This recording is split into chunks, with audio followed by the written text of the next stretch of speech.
So today I'm going to talk about Bucky's comics and why do I love those comics with Bucky in it. First off, I thought we'd start with something really light. This doesn't really have Bucky. Well, some comics has like a cast and crew. Well, it does have like some sort of description: Spider-Man, Hulk, Captain Marvel, Wolverine, Black Panther, Captain America, Venom, and Thor. But Bucky is like an uncredited cameo. So I thought I'd talk about that as well. So basically, as you can probably imagine, this is about how heroes stay at home during quarantine. And I thought it was really a fun read, with or without Bucky. It's really cute and fun, and it's definitely relatable because at that time it was coming out. Most of us are still in quarantine. So Heroes at Home with Captain America. What Bucky was here for, basically this, because you can see that Captain America has a Bucky mug, coffee mug. That is so cute, a Bucky bear. I really want that cup. And if you see later on that Bucky has Steve has a photo of Bucky himself in his house. So I thought that was really endearing. And yeah, I think for the most Captain America comics in the 60s and the 70s, you can always find Bucky and Cap's photo or like a newsreel or like propaganda poster everywhere inside of Steve's apartment, and I thought that was really cute. So yeah, but if you don't like Bucky or don't like Captain America, you can still have this book because it features all the other heroes as well, and a lot of their stories are super fun. And even if you don't speak English, it's still going to be fun for you, because I think other than the story in Captain Marvel, the other are kind of self-explanatory. Okay, there's like literally 2 words, but yeah, like most of it are intended for children, I guess. A lot. And what I also love is there's a lot of Jeff mentioned. Jeff the land shark, also here in Captain America. So I thought that was pretty endearing. A fridge magnet. And I really love Jeff, so that's cool. And the second one, by the way, I'm not really doing it in any sort of sequence. I'm just going along as I go. So yeah.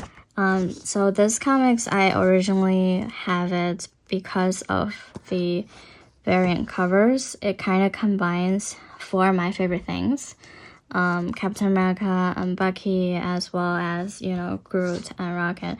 And if you can see in the background, there's actually a Groot dressed as the teenage sidekick Bucky, and also there's a cute Groot dressed in, I'm guessing, some sort of a Captain America uniform, but we can only see a star. So it's really cute. But after I read it, I thought it was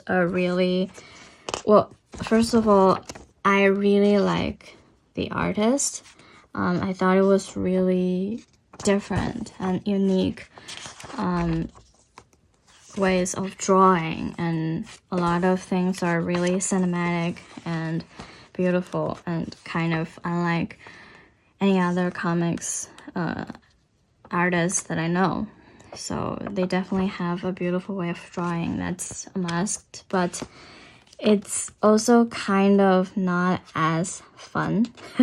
So I don't really enjoy the story. It's okay obviously if you do, it's even better if you do, but I don't, basically. But what I really like about it is that you have Bucky and you have Loki, and they're hanging out together. If you have been paying any attention to my channel, you will know that Bucky and Loki are like 2 of my favorite characters in the Marvel universe. So they don't really know each other that well, even in comics. So I really appreciate this time that they get to hang out together. And obviously this is way taking it out of context, but Loki said, what if Loki is your best friend, you know, like to Bucky? So that's something that I really wanted to see in the cinematic universe. Even Tom Hiddleston once said that he really wanted to work with Sebastian Stan in the Marvel universe. He thought it would be fun, and I totally agree. So that's it for this one. And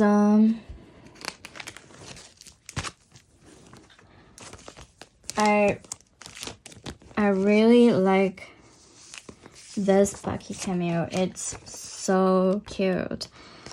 I talked a little bit about it in my organized comics video, but you can see here that there's also a small Bucky cameo. This is the whole panel basically, and he only has one line. You guys are big jerks. Cap is a hero. And it's so cute because that's that sort of thing that he would do if he is very familiar with the internet and the forum that this influencer person is talking about. So I thought that was really cute. Basically, they were trying to boost the views and the clicks of this one article that she is trying to write is called "You Wouldn't Believe This Shocking Proof That Captain America is Still Hydra," and he says because some of his enemies will say like, "Ha, I knew it, retweet," but the real hits come from the supporters, the folks who are outraged about how we could ever publish such thing. They will quote it with repudiation. And if you're lucky, so basically, she said the real hits came from the supporters. They will be outraged, and some of them will even leave angry comments. So she was giving an example of Bucky saying, "You guys are big jerks. Cap is a real hero." And I thought that was just like so cute, and it's so Bucky to defend Cap like that, because he looks up to him and they have like such a rich history together and whatnot. So that was really cute. And so there's this signature. I normally wouldn't go with this Unstoppable Wasp because this is actually intended for teens. Well, I know all of them are, but this one is more like for tweens, I guess. But I'm not sure. It was drawn by the famous Guri hero, and he just has the cutest style of drawing. But the reason why I got this comics is because of basically Bucky as well. And I will show you why.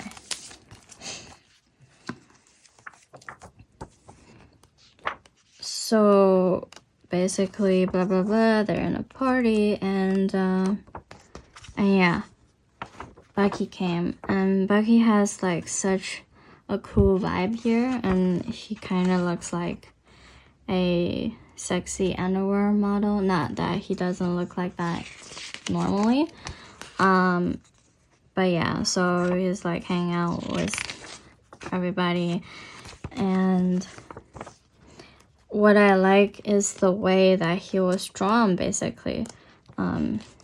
So he literally looks like a Disney princess or prince. I don't know. And he was like really cute in this. Was that in another one? Yeah. So this is like a whole set. It's Unstoppable Wasp 7 to 10. it's a whole set and it all features Bucky. So yeah, Bucky really looks like a Disney princess or Disney prince. It's a really fun and light story, unlike most comics that Bucky is in, so that's something else.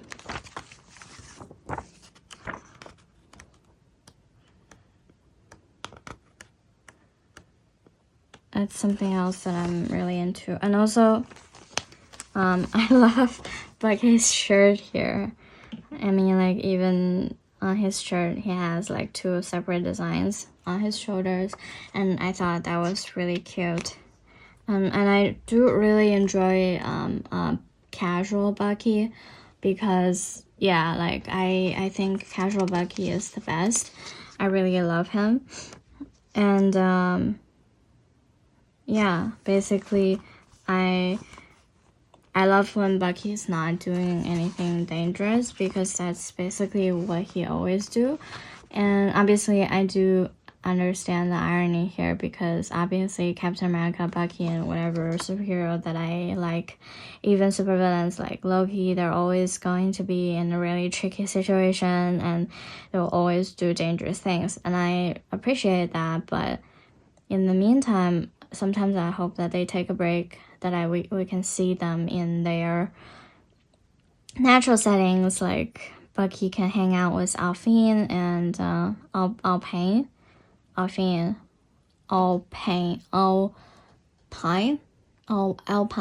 I don't know how to pronounce his cat's name, but yeah, basically I really hope that those kind of things could happen to them, so that they can just take a break and hang out.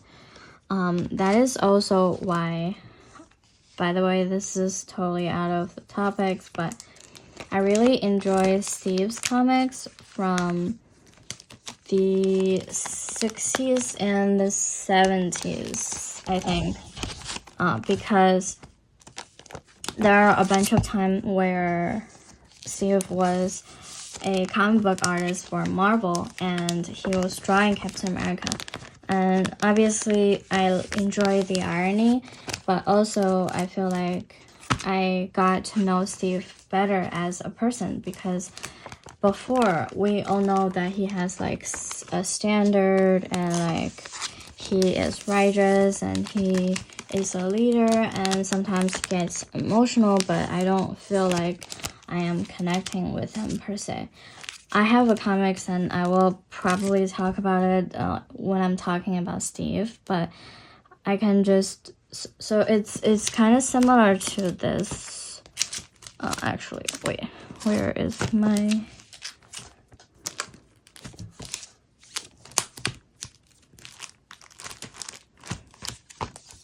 I can't find it. Oh, here. It's basically similar to this story, because Cap doesn't want to do dishes. It's very similar to that comics back in the 60s or the 70s or even the 80s.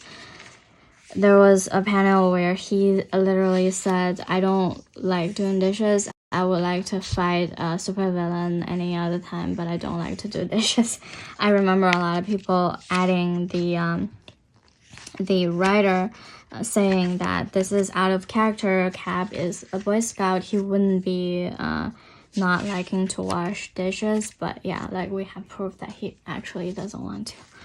So, but I thought that was very endearing, and it was really something to connect us with Steve, because obviously a normal fangirl wouldn't really have that much in common with Steve, because he is more than 100 years old and he is a World War II veteran and he's an old grandpa basically, and he has like all those ideals and he kind of talks like a politician sometimes, and he's a super soldier, all those things that I'm not. So the reason why I still connect with him are to those like small things that he does in his life.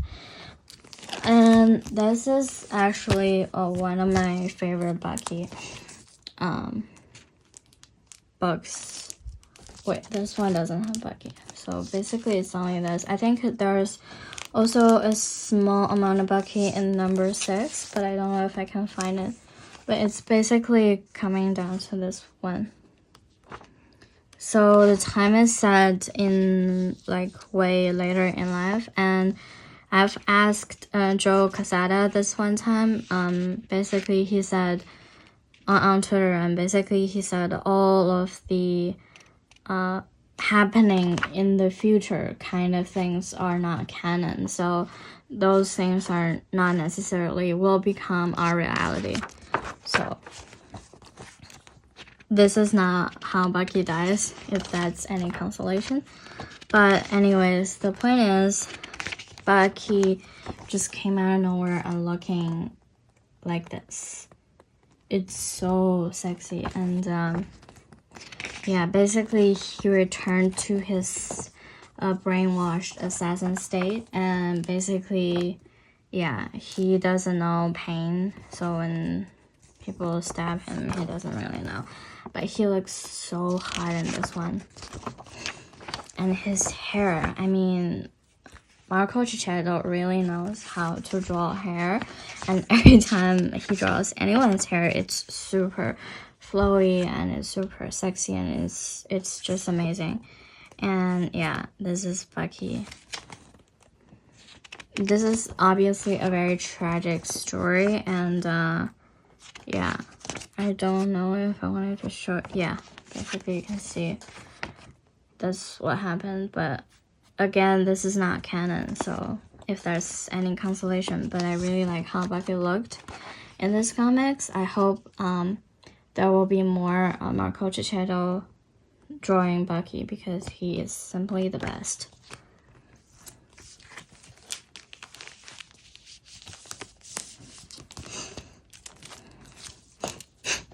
Okay, this is what I mean. Marco Cicchetto drawing Bucky, and this cover is basically one of the reasons why I got this issue anyways. This is just so beautiful. It's so beautifully drawn, and like everything is so beautiful. I actually have this cover in a poster. It was a Christmas gift from this comic book vendor that I always go to, and he found this and he just gave it to me for free because he knows how much I love Bucky. He's so sweet. Thank you, Charles. It's a really fun read. So Bucky is teaming up with Clint and finding Natasha, and basically they have a really nice chemistry, and they don't really take each other's crap, so basically they will just diss each other like for the heck of it, and it was really fun. I really liked it.